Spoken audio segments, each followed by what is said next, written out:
Hello student. I hope आपकी तैयारी बढ़िया चल रही होगी। आप लोग क्वेश्चन प्रैक्टिस कर रहे होंगे और साथ में ही कॉन्सेप्ट का रिवीजन कर रहे होंगे। तो आज के लेक्चर में हम लोग बेसिक मैथमेटिक्स के बारे में पढ़ेंगे। तो हम क्लास 11 का मैथ स्टार्ट करने से पहले हम बेसिक मैथमेटिक्स देखेंगे।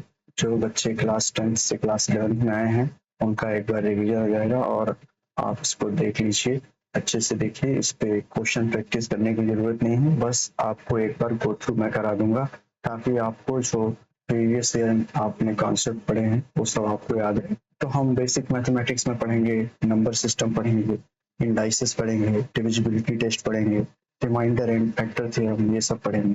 तो हम स्टार्ट करते हैं अगला। तो हम स्टार्ट करते हैं कॉन्सेप्ट पढ़ना। तो पहला कॉन्सेप्ट क्या है, जैसे आप जानते हैं नेचुरल नंबर। तो आप तो नेचुरल नंबर के बारे में जानते हैं। नेचुरल नंबर क्या होता है? नेचुरल नंबर वह चीजें होती हैं जो आप काउंटिंग के लिए यूज करते हैं। जैसे अगर आप काउंटिंग नंबर कहाँ से स्टार्ट होता है? वन से स्टार्ट होता है, one, two, three, dot dot dot dot dot infinite. तो ये जो काउंटिंग नंबर हैं इन्हीं को हम लोग नेचुरल नंबर बोलते हैं। और नेचुरल नंबर को हम लोग एन सिंबल से डिनोट करते हैं। इसको आप ध्यान में रखेंगे आगे आने वाले चैप्टर में। जो सेट होते हैं इन सब में और अलग जो डोमेन और रेंज का क्वेश्चंस होते हैं इन सब में हम लोग नोटेशन का यूज करते हैं। तो यहाँ इसका सिंबल एन यूज होगा और ये वन से लेके इन्फिनिटी तक होता है। और ये काउंटिंग नंबर इसको हम लोग बोलते हैं। और इसको हम लोग क्या क्या कर सकते हैं, जैसे स्मॉलेस्ट हो गया, ये natural number smallest natural number हो गया आपका।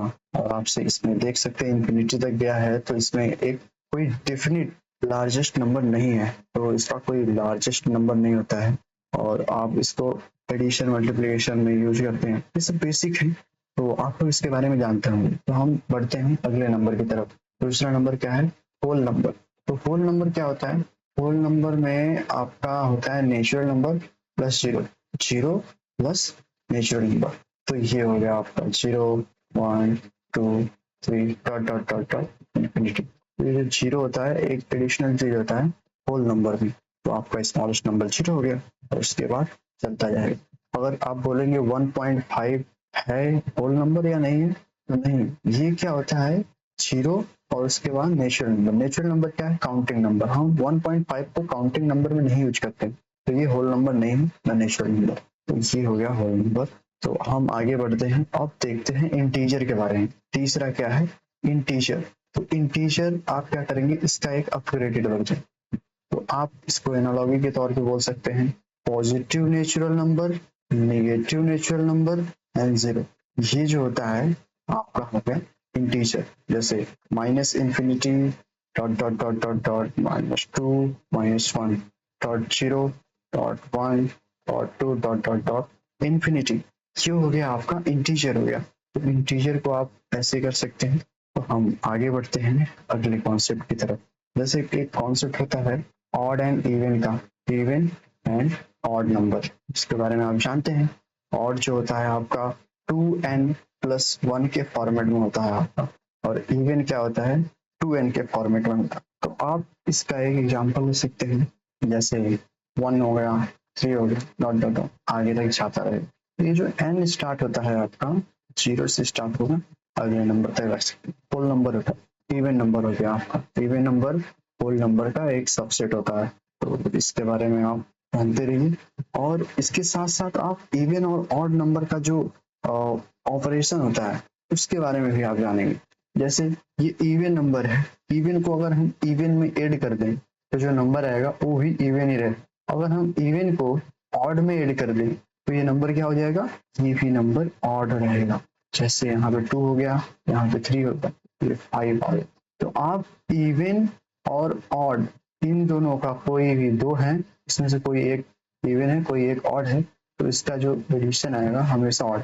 मीन्स अगर ये अनलाइक है, ये दूसरा है, ये दूसरा है, तो हमेशा ऑड आएगा। अगर लाइक रहेगा इवन प्लस इवन या फिर ऑड प्लस ऑड, तो ये क्या होगा? आपका इवन ही होगा। तो ये तो हो गया एडिशन। और हम देखते हैं सब्ट्रैक्शन के बारे में। सब्ट्रैक्शन में होता है क्या? सब्ट्रैक्शन में होता है आपका इवन माइनस इवन करेंगे तो ये भी आएगा इवन, ऑड माइनस ऑड करेंगे तो ये भी आएगा आपका इवन। ठीक है, सेम। तो ये हो गया आपका इवन। और इवन माइनस ऑड करेंगे सेम, जैसे प्लस में आया था वैसे यहाँ पे ऑड, सेम इसका अपोजिट। और मल्टीप्लाई करने पे आप इवन मल्टीप्लाइड बाई इवन करेंगे तो ये इवन आएगा, और ऑड मल्टीप्लाई ऑड करेंगे तो ये आपका अलग अलग कंडीशन है, अलग अलग। जैसे 3 into 7 तो ये क्या आया, ये ऑड है तो ये होगा ऑड, और इवन इंटू ऑड करेंगे तो ये आएगा आपका इवन। तो ये हो गए नंबर। हम अगले कॉन्सेप्ट की तरफ बढ़ते हैं। जैसे कि आपने अपने पिछली कक्षा में पढ़ा होगा prime number and composite number, तो ये आगे आने वाले चैप्टर्स में किस प्रकार यूज होंगे। जैसे आपका प्राइम नंबर का सेट दे दिया, कंपोजिट नंबर का सेट दे दिया, उसमें यू इंटरसेक्शन यूनियन इन सब के बारे में पूछ लो। जैसे प्राइम नंबर क्या होता है आपका, जिसके दो डिफरेंट फैक्टर हो, दो ही फैक्टर हो, वो भी दोनों डिफरेंट होने चाहिए, एक नहीं होना चाहिए सिंगल। जैसे अगर नंबर एक लेंगे तो इसका फैक्टर बस एक ही, जो कि एक खुद है। अगर फिर आप कहेंगे एक, तो ये दोनों सेम है, अलग नहीं। अगर दो का देखेंगे तो इसका फैक्टर होता है एक और दो, तो ये दो फैक्टर है और इससे ज्यादा कोई फैक्टर नहीं हो सकता। तो ये हो गया, ये प्राइम नंबर है। और तीन की बात करेंगे तो आप एक और तीन, ये भी प्राइम नंबर है। चार की बात करेंगे तो ये एक है, दो से भी पूरा कट जाएगा, ये फोर से भी। तो ये दो से अधिक हो गए तो ये प्राइम नंबर नहीं है। तो अगर दो से अधिक इसके फैक्टर रहेंगे तो ये कंपोजिट होगा। तो कंपोजिट दो से अधिक फैक्टर होने चाहिए। तो आपका वन जो है, आपका वन ये ना कंपोजिट है न ही प्राइम, न प्राइम नंबर है न कंपोजिट नंबर। तो इसे आप ध्यान में रखेंगे, नोट डाउन कर लीजिए, ये इंपॉर्टेंट नंबर है। अगर आपको पहले से पता था तो बढ़िया है, वरना नहीं पता था तो आप कमेंट करके बताइए आपको पता था कि नहीं पता था। तो ये हो गया prime and composite. Composite number तो आप आसानी से फाइंड आउट कर सकते हैं, जिसके मोर देन टू फैक्टर हो गया कंपोजिट नंबर, और जिसके एग्जैक्ट टू हो वो हो गया आपका प्राइम नंबर। हम प्राइम नंबर के बारे में और पढ़ते हैं। प्राइम नंबर जैसे होता है क्या है, प्राइम नंबर आप इस फॉर्मेट में लिख सकते हैं 6k प्लस माइनस 1। अगर 2 एंड 3 को छोड़ दिया जाए तो सभी प्राइम नंबर को इस वाले फॉर्मेट में लिख सकते हैं। k इज इक्वल टू क्या रहेगा, k इज इक्वल टू आपका 1 से स्टार्ट होगा आगे तक जाएगा। जो भी प्राइम नंबर रहेगा वो इस फॉर्मेट का रहेगा, और जो मतलब जो इस फॉर्मेट पे फिट होगा, जरूरी नहीं है कि वो प्राइम नंबर हो। इस फॉर्मेट पे फिट तो बहुत नंबर होंगे जो प्राइम नंबर नहीं होंगे, लेकिन जितने भी प्राइम नंबर होंगे वो इसी नंबर पे फिट होंगे। तो आप इसको ध्यान में रखिए, लेकिन इसको ही एब्सोल्यूट ट्रूथ मत मान लीजिएगा कि इस पे मैं कोई भी वैल्यू रख दूंगा प्राइम नंबर आ जाएगा। बट जो भी प्राइम नंबर आएगा इसी फॉर्मेट पे रहेगा, तो ये आपको ध्यान देना है, ठीक है। तो आपका एक और होता है प्राइम नंबर के बारे में, दो जो होता है ये आपका प्राइम नंबर है जो कि साथ में इवन है। तो कभी क्या आता है कि a plus B plus c is equal to any number, ठीक है। अगर ये आपका कोई नंबर है जो इवन है, ठीक है, और ये तीनों आपके प्राइम नंबर हैं, तो आप इसमें से कंफर्म बोल सकते हैं कि अगर, क्योंकि जो प्राइम नंबर होते हैं वो सभी ऑड ही होते हैं, और इवन के नाम पे आपका होता है दो। अगर ये पूरा ऑड रहेगा, odd odd odd, odd plus odd is equal to even, even plus odd is equal to odd, तो इसमें से कंफर्म है कि जो एक नंबर होता है वो इवन होता है, जो कि प्राइम यहाँ पे पहले से ही बोला है। तो ये कोई ना कोई इसमें से दो जरूर, तो यहाँ से दो आपको मिल गए। अभी आपको इसका इंपॉर्टेंस नहीं समझ में आ रहा होगा, जब आप क्वेश्चन करेंगे ऐसे टाइप के क्वेश्चन आते हैं तो ब्लैंक हो जाता है आदमी कि किस प्रकार से इसको करें। तो आप इसको ध्यान रखे रहिएगा कि मैक्सिमम 3 का एडिशन आता है, इसका इवन होगा 8 और इसमें से एक 2 होगा, तो उसके बाद ये ऑड आउट रहेंगे तो ये इवन हो जाएगा, ठीक है। तो आप यहाँ पे जानेंगे कि सभी ऑड नंबर मतलब सभी प्राइम नंबर ऑड होते हैं एक्सेप्ट 2, जो कि एक प्राइम नंबर है। आप कंपोजिट नंबर को इस फॉर्मेट में भी लिख सकते हैं, प्राइम फैक्टराइजेशन फॉर्मेट में। जैसे 60 का है, 60 को आप लिख सकते हैं 2 के पावर 2 इंटू 3 इंटू 5, ये हो गया 4 15 तो 60। इस फॉर्मेट में आप लिख सकते हैं। इसको हम लोग बोलते हैं प्राइम फैक्टराइजेशन, प्राइम फैक्टराइजेशन। तो ये हो गया प्राइम फैक्टराइजेशन, ऐसे आप कंपोजिट नंबर को लिखते हैं। अब हम अगले नंबर की तरफ बढ़ते हैं, जो कि आपका प्राइम नंबर से रिलेटेड होता है। जैसे कि हो गया twin prime, twin prime number.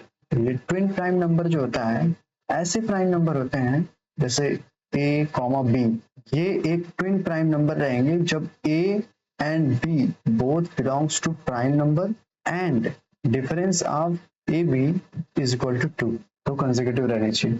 जैसे मैंने आपको बताया ना 6a प्लस माइनस 1, अगर 6 इक्वल टू आप रखेंगे यहाँ पे 1, a equal to k equal to 1, तो यहाँ से आपका क्या आएगा, ये हो गया 6 प्लस 1 7, 6 माइनस 1 5, ये 5, 7 जो है ये प्राइम नंबर भी है और ये ट्विन प्राइम नंबर, तो ये हो गए ट्विन प्राइम नंबर।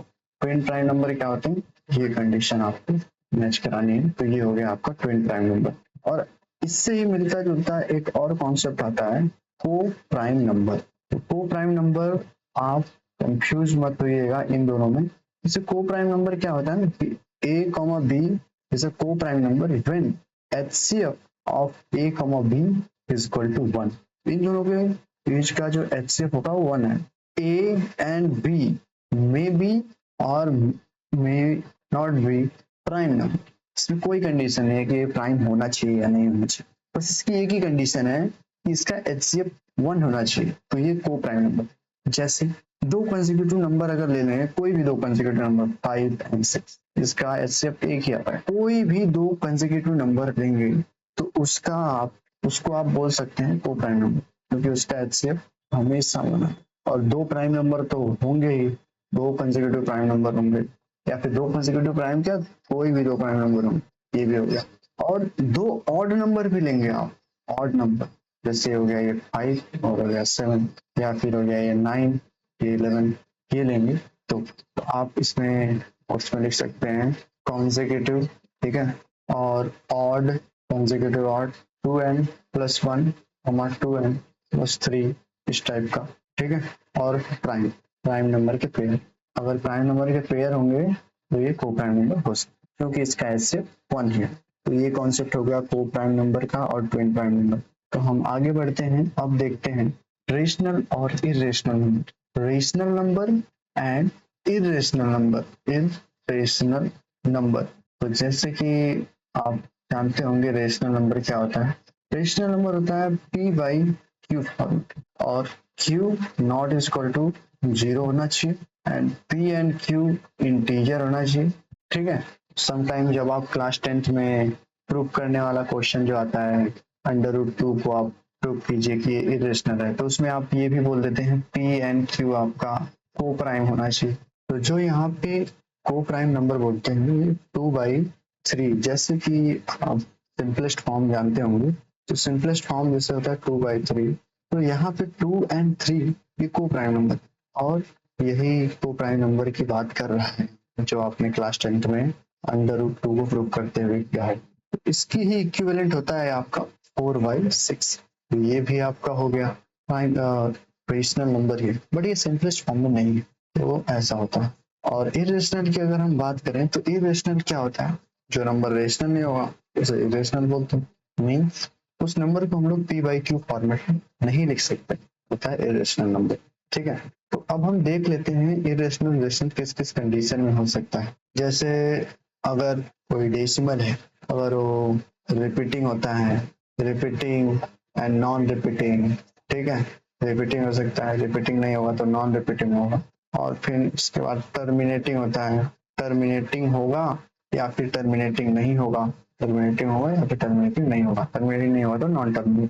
तो जैसे अगर कोई नंबर रिपीटिंग होता है, रिपीटिंग हो और वो टर्मिनेट करे या ना करे, रिपीटिंग के साथ साथ टर्मिनेट करे या टर्मिनेट ना करे, ठीक है, तो वो हमेशा क्या होगा, रेशनल नंबर, ठीक है। अगर रिपीटिंग है तो जैसे 2.5 और रिपीट कर रहा है 2 5 2 5 2, बस इतना ही रिपीट कर रहा है, ये रिपीट कर रहा है, तो इसको हम लोग टर्मिनेटिंग में ही लाते हैं, तो ये टर्मिनेटिंग हो गया, यहाँ पे रुक गया। जब रिपीटिंग में आता है एक नॉन रिपीटिंग होता है, एक रिपीटिंग होता है। तो अगर रिपीटिंग जो है वो नॉन टर्मिनेटिंग है तो आपका वो रेशनल नंबर होता है, जैसे 2.52 बार, ये हमेशा जाते रहे, ये रिपीटिंग है और नॉन टर्मिनेटिंग, ये भी आपका रेशनल नंबर। बट अगर जब आपका नॉन टर्मिनेटिंग रहता है और नॉन टर्मिनेटिंग के साथ साथ नॉन रिपीटिंग भी रहता है, तो इस वाले केस में आपको इरेशनल देखने को मिलता है, ठीक है। तो यही एक कंडीशन है जो इरेशनल होता है। जैसे एग्जांपल √2, √3, यहाँ पे आप कोई रैंडम नंबर लिखते हैं 1.0010000003000333045 ऐसे आप बढ़ाते जा रहे हैं, कोई भी रैंडम नंबर लिखते जा रहे हैं, आप कभी यहाँ पे रुकेंगे नहीं, क्योंकि नॉन रिपीटिंग और नॉन टर्मिनेटिंग, तो ये आपका इरेशनल नंबर हो गया। तो इसके बारे में आप अच्छे से जानते रहिए, बाकी आगे आने के साथ साथ आप इसका यूज करेंगे। डायरेक्ट वैसे ही यूज नहीं होगा, क्योंकि आप क्लास 11th में हैं, तो आपसे एक्सपेक्ट किया जाएगा कि ये सब आपको आता ही है। अब हम बढ़ते हैं अगले कॉन्सेप्ट की तरफ, जैसे कि रियल नंबर होता है और साथ में कंपोजिट नंबर होता है, सॉरी कॉम्प्लेक्स नंबर होता है। ठीक है, ये दो नंबर होते हैं। जैसे आपने रियल नंबर पढ़ लिया, जो आप पूरा ऊपर पढ़ रहे थे ना, वो आप रियली नंबर पढ़ रहे थे। जैसे रियल नंबर में दो पार्ट होते हैं, आपका होगा एक रेशनल जो आपने ऊपर देखा, और दूसरा होगा इरेशनल। ठीक है, तो रेशनल को हम लोग क्यू से करेंगे, ये हो गया आपका क्यू डैश। तो ये रियल नंबर क्या होता है, क्यू और क्यू डैश का यूनियन, यूनियन माने दोनों का एडिशन, यूनिक एडिशन। इन दोनों का ऐड कर देंगे, जितने भी सेट ऑफ नंबर रहेंगे वो रियल नंबर में है। और इसी का पार्ट वाइज होता है आपका इंटीजर हो गया। ठीक है, इंटीजर हो गया, इंटीजर अगर हो गया तो इंटीजर में आपका नेगेटिव पॉजिटिव जीरो हो गया। तो जैसे नेगेटिव पॉजिटिव एंड जीरो हो गया। ये पॉजिटिव जो होता है आपका इंटीजर है, वो होल नंबर, इसके साथ साथ नॉन इंटीजर भी होता है, नॉन इंटीजर, क्योंकि फ्रैक्शनल टाइप के वैल्यू होते हैं डेसिमल में। तो इंटीजर में नेगेटिव पॉजिटिव जीरो होते हैं। ये जो पॉजिटिव होता है इंटीजर, तो हम लोग बोल देते हैं नेचुरल नंबर। ठीक है, जिसको हम लोग एन से डिनोट करते हैं। और इन दोनों को लेके साथ में ये हो जाता है आपका होल नंबर। ठीक, ऊपर आप पढ़ चुके हैं ये। बट जो कॉम्प्लेक्स नंबर क्या होता है, अब तक आप कॉम्प्लेक्स नंबर नहीं पढ़े। अगर क्लास 10th में ये चैप्टर दिया होता तो बढ़िया रहता, बट ये पहले के बुक में दिया होता था, अब क्लास 10th में नहीं देता। तो क्लास 10th में आप नहीं पढ़ते हैं इस पे कॉम्प्लेक्स नंबर पे, क्लास 11th में पढ़ते हैं complex number. But class 10th में आप इसका आइडिया ले लेते हैं, डायरेक्ट वे से नहीं बट इनडायरेक्ट वे से। जैसे आप पढ़ते हैं क्वाड्रेटिक इक्वेशन सॉल्व करना, तो जो डी होता है discriminant, B square minus 4ac, जब डी लेस देन जीरो आता है तब आप उसका सोल्यूशन क्या बताते हैं, नो रियल सोल्यूशन। ठीक है, मतलब इमेजिनरी सोल्यूशन। तो यही कॉम्प्लेक्स नंबर है। क्यों, क्योंकि जो श्रीधराचार्य फार्मूला होता है, quadratic formula, minus b plus minus under root of b square minus 4ac by 2a। I hope आपको ये समझ में आ रहा होगा, क्योंकि अगर आप ये भूल गए होंगे तो दिक्कत आ जाएगी। मैं बेसिक में पढ़ाऊंगा, ये आपका A X square plus B X plus C equal to zero का रूट्स होता है। ये एक्स रूट हो गया अल्फा एंड बीटा।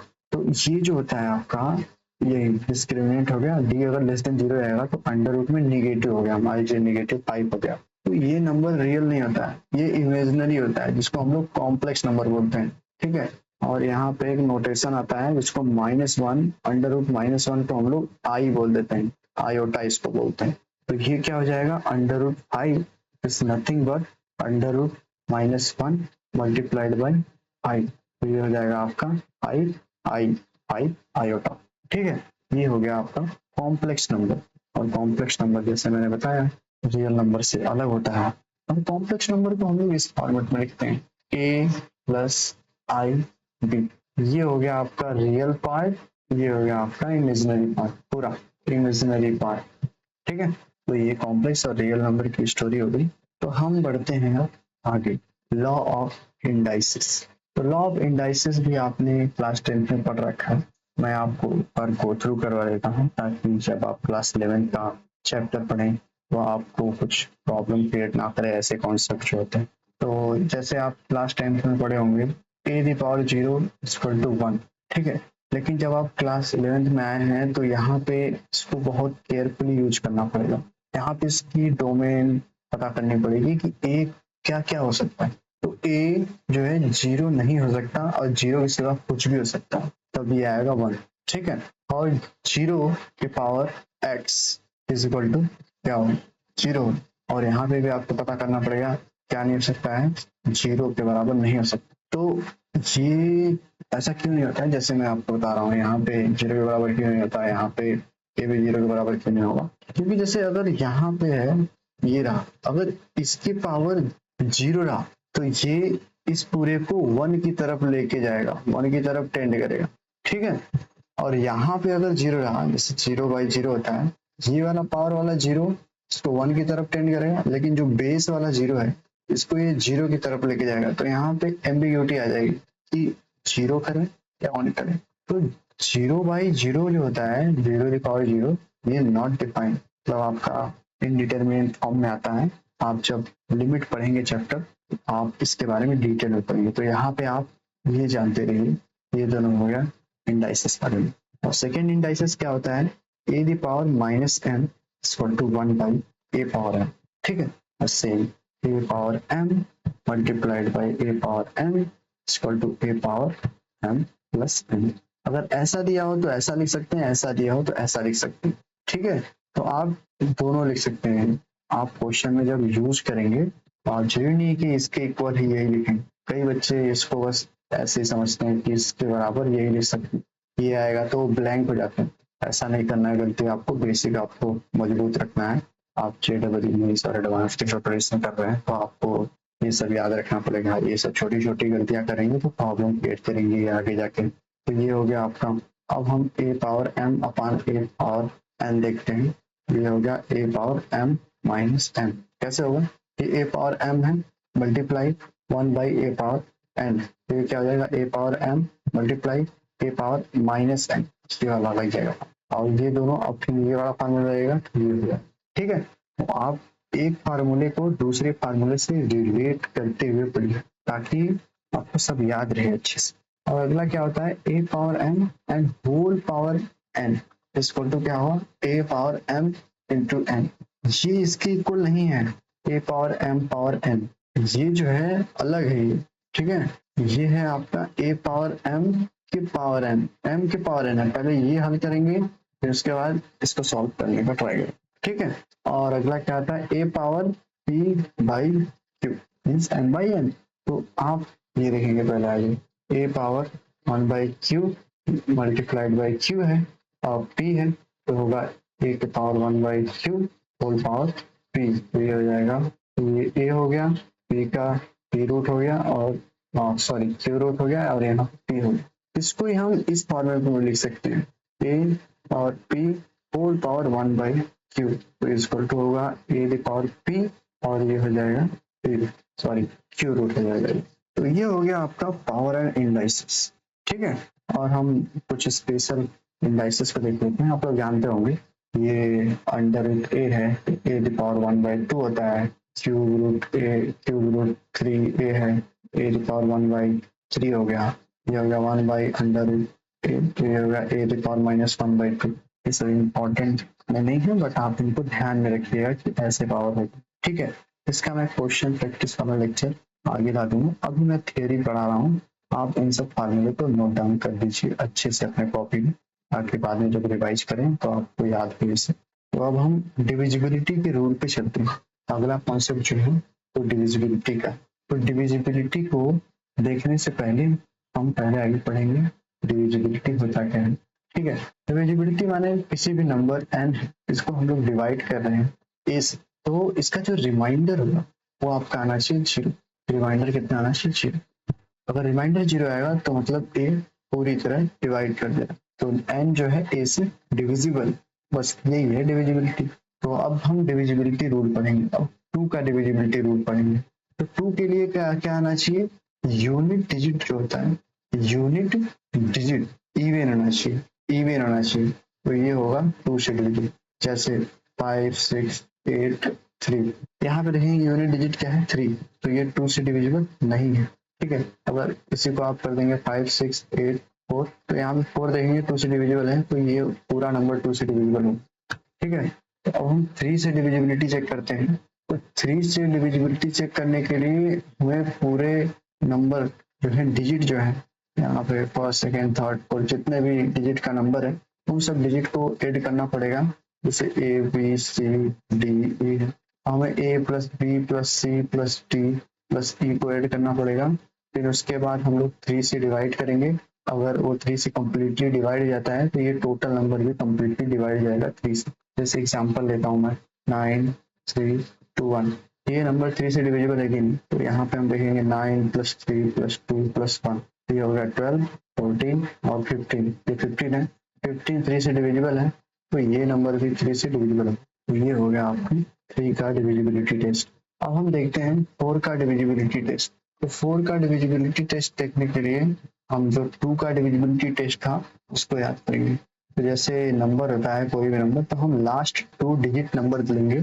जब 2 डिजिट नंबर लेने के बाद इसको अगर डिवाइड करेंगे 4 से, अगर ये 2 डिजिट का नंबर जो है लास्ट का, अगर ये डिवाइड हो जा रहा है अच्छे से तो ये पूरा नंबर डिवाइड हो जाएगा। जैसे यहाँ पे लेंगे 34 5 6 8, ये 2 डिजिट देखेंगे लास्ट का तो 4 से डिविजिबल नहीं है, तो ये कंप्लीट नंबर 4 से डिविजिबल नहीं होगा। और यहीं पे लेंगे 36 8 6 8 कुछ भी, तो यहाँ पे 2 नंबर है तो ये आपका 4 से डिविजिबल है, तो ये कंप्लीट नंबर 4 से क्या होगा, डिविजिबल होगा। तो ये 4 का डिविजिबिलिटी टेस्ट हो गया। और 5 का डिविजिबिलिटी टेस्ट क्या होता है, 5 का डिविजिबिलिटी टेस्ट ये होगा कि यूनिट डिजिट में या तो 0 होना चाहिए या तो 5 होना चाहिए। यही आपका 5 का डिविजिबिलिटी टेस्ट, माने जो यूनिट डिजिट है ये 5 से डिविजिबल होना चाहिए। तो ये हो गया आपका 5 से डिविजिबिलिटी टेस्ट। और 6 से डिविजिबिलिटी टेस्ट क्या है, जो नंबर 2 से भी पास करता हो डिविजिबिलिटी टेस्ट और 3 से भी डिविजिबिलिटी टेस्ट पास करता हो तो 6 से डिविजिबल होगा।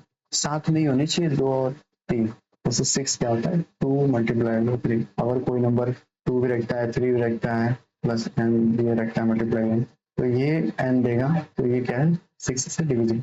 अब हम अभी 7 को होल्ड पे रखते हैं, मैं आपको बताऊंगा 7 क्या होता है, थोड़ा इसमें रिकर्सिव टाइप का प्रोसेस होता है, तो अभी आप इसको होल्ड पे रखें फिर मैं आपको बताता हूँ। अभी 8 का देखेंगे, तो जैसे आपने 2 के लिए देखा था यूनिट डिजिट 1, 4 के लिए देखा था 2 लास्ट के यूनिट डिजिट अगर 4 से डिविजिबल हो जाने तो 8 के लिए भी आप क्या देखेंगे, लास्ट 3 डिजिट देखेंगे। क्यों, ये 2 की पावर 1 है, ये 2 की पावर 2 है, ये 2 की पावर 3 है, ये देखिए 1 है तो लास्ट के 1 डिजिट, ये 2 है तो लास्ट का 2 डिजिट, ये 3 है तो लास्ट का 3 डिजिट। तो ऐसे चेक करेंगे आप, ठीक है।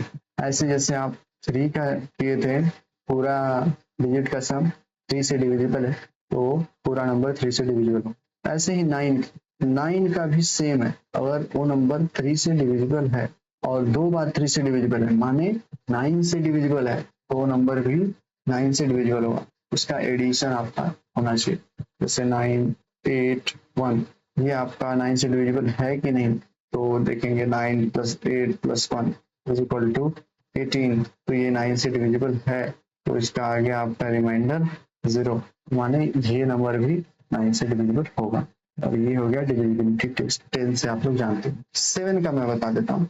7 का जैसे ये होता है कि 2 4 6 8 9, ये कोई नंबर है और आपको इस डिवाइड करना है 7 से, ठीक है। तो 7 से डिवाइड करने के लिए आप डायरेक्ट इसको पूरे नंबर को ही डिवाइड कर दीजिए, ये सबसे ही इजी मेथड है।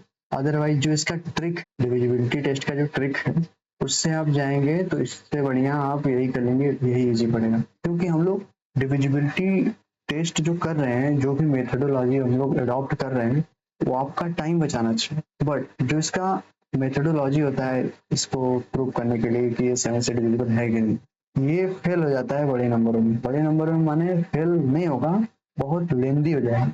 तो इससे बढ़िया आप 7 से ही डायरेक्ट डिविजिबिलिटी टेस्ट कर लेंगे, वो आपको बहुत कम टाइम में होता हुआ दिख जाएगा। तो हम 10 से देख लिए, अब एक बार 11 से देख लेते हैं। 11 से जैसे देखेंगे A B C D E हो गया, ये नंबर होते हैं, जैसे होता है ना ये नंबर, आप इसका जैसे यूनिट डिजिट को देंगे तो ये ठीक है।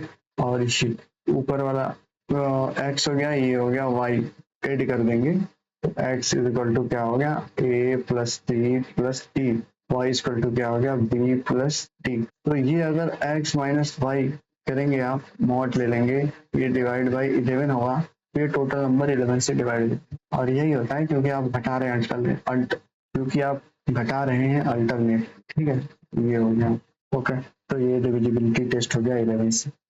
तो ये हो गया आपका डिविजिबिलिटी टेस्ट। अब हम शुरू करते हैं रिमाइंडर थ्योरम। तो यहाँ से हम लोग रिमाइंडर थ्योरम पढ़ेंगे। रिमाइंडर थ्योरम जैसे ये होता है आपका डिविडेंड ये हो गया आपका डिवीजन, ये हो गया आपका क्वोशंट, ये हो गया आपका रिमाइंडर। तो dividend is equal to divisor multiplied by quotient plus remainder, यही होता है। तो रिमाइंडर थ्योरम क्या आता है? जैसे रिमाइंडर थ्योरम में ये होता है, जैसे कोई मान लीजिए यहाँ पे फंक्शन, ठीक है, function F x into x square plus 2x plus 3, अगर x इज इक्वल टू कोई नंबर है अल्फा, इसको ये 0 कर दे रहा है, तो ये इसका फैक्टर होगा। तो x माइनस अल्फा ये क्या होगा, एक इसका डिवाइजर होगा। यही चेक करने के लिए रिमाइंडर थ्योरम, ठीक है। अगर यहाँ पे आप देखेंगे कि जैसे अगर यहाँ पे 4 है, ठीक है, और x इक्वल टू -2 रखते हैं, इसमें 2 का स्क्वायर 4 माइनस 4 प्लस 4, ये आपका 0 नहीं आ रहा है, ठीक है। तो यहाँ पे आप x प्लस 1 का होल स्क्वायर का एक्सपांड कर दीजिए। यहाँ पे अगर आप रखेंगे और यहाँ पे आप रखना चाहते हैं, तो ये आपका होता है x प्लस 1 का होल स्क्वायर, तो ये आप -1 रखिए, -1 रखेंगे तो ये आपका हो जाएगा 0, 1 -2 प्लस 1, ये हो गया 0। तो इसको रखने पे ये हो गया 0। रिमाइंडर थ्योरम आपका यही है, ठीक। If polynomial fx is divided by x minus a, then उसका रिमाइंडर क्या होगा, f ऑफ a। तो ये जो पॉलिनोमियल है, तो ये x प्लस 1 से डिवाइड हो रहा है कंप्लीटली, तो x इज इक्वल टू -1, तो f -1 पे जो वैल्यू रखेंगे आप, इसका क्या होगा, रिमाइंडर होगा। तो यही रिमाइंडर थ्योरम है। अब हम आगे बढ़ते हैं, फैक्टर थ्योरम। तो फैक्टर थ्योरम रिमाइंडर थ्योरम का अपोजिट, ठीक है। अगर आपका कोई फंक्शन है, उसमें a रखने पे 0 दे रहा है, फंक्शन a रखने पे पूरा 0 हो जा रहा है, means x equal to a रखने पे 0 आ गया, तो x minus a equal to 0, तो यहाँ से x माइनस a आपका एक फैक्टर होगा। तो यही एक फैक्टर थ्योरम है। आप इसके टेक्निकल डेफिनेशन पे मत जाइए, क्योंकि आप JEE एग्जाम की तैयारी कर रहे हैं, तो आप डेफिनेशन से ज्यादा इसको क्वेश्चन में कैसे इम्प्लीमेंट करें, इसके कॉन्सेप्ट है वो समझो, क्योंकि आपको बोर्ड के पेपर में नहीं लिखना है इसका डेफिनेशन, तो आप इससे कॉन्सेप्ट को समझें और क्वेश्चन में कैसे यूज करते हैं उस प्रकार से इसको पढ़ें आप, ठीक है। तो ये हो गया आपका factor theorem and remainder theorem. अब हम पढ़ेंगे कुछ इंपॉर्टेंट फार्मूले। तो आप लोग जानते होंगे a प्लस बी का whole square, a minus B का whole square, a square minus B square, ये सब आप जानते होंगे। तो ये मैं स्किप कर रहा हूँ, तो मैं एक्सपेक्ट कर रहा हूँ कि ये सब आप याद होगा, क्योंकि ये रिपीटेटिव टाइप का लिखूंगा, तो आप तो यहाँ पे मैं कुछ जो फ्रिक्वेंटली यूज होते हैं फार्मूले, उसके बारे में लिख देता हूँ, ठीक है। जैसे एक इम्पॉर्टेंट फार्मूला होता है a cube plus b cube plus c cube minus 3ab, ये होता है। तो इसका जब एक्सपांड करेंगे तो ये आएगा फर्स्ट ब्रैकेट में a plus B plus C, second bracket में a square plus B square plus C square minus ab minus B C minus C, ठीक है। तो यहाँ पे एक आइडेंटिफिकेशन भी होता है कि अगर a plus B plus C equal to 0, ये टोटल इक्वल टू 0 होगा, तो इसके इक्वल 3ab हो जाए, ठीक है। तो ये रहा एक आइडेंटिटी जो फ्रीक्वेंटली क्वेश्चन में पूछा जाता है, तो इसको आप याद रखेंगे। और अगला आइडेंटिटी ये है कि a प्लस बी का whole square minus a minus B का whole square equal to 4ab, और ठीक इसका अपोजिट ये इधर आ गया, इधर जैसे a प्लस बी का होल स्क्वायर यहाँ पे प्लस कर दे, a माइनस बी का whole square equal to 2 bracket में a square plus B square. ये आप डायरेक्ट याद रखिए, वैसे डिराइव तो कर सकते हैं, a प्लस बी का होल स्क्वायर एक्सपांड कर देंगे, a माइनस बी का होल स्क्वायर एक्सपांड कर देंगे, आ जाएगा। बट अगर इस रिजल्ट को आप डायरेक्ट याद रखेंगे तो क्वेश्चन में आपका टाइम बचेगा, आप इसको अच्छे से कर सकते जल्दी टाइम, ठीक है। तो ये हो गए कॉन्सेप्ट आपके स्क्वायर और आइडेंटिफिकेशन। तो हम आज का लेक्चर यहीं पे रैप अप करते हैं। अगले लेक्चर में हम इसके आगे वाले कॉन्सेप्ट पढ़ेंगे। अभी हम लोग बेसिक मैथमेटिक्स ही पढ़ेंगे, फिर उसके बाद सेट वाला चैप्टर स्टार्ट करेंगे क्लास में।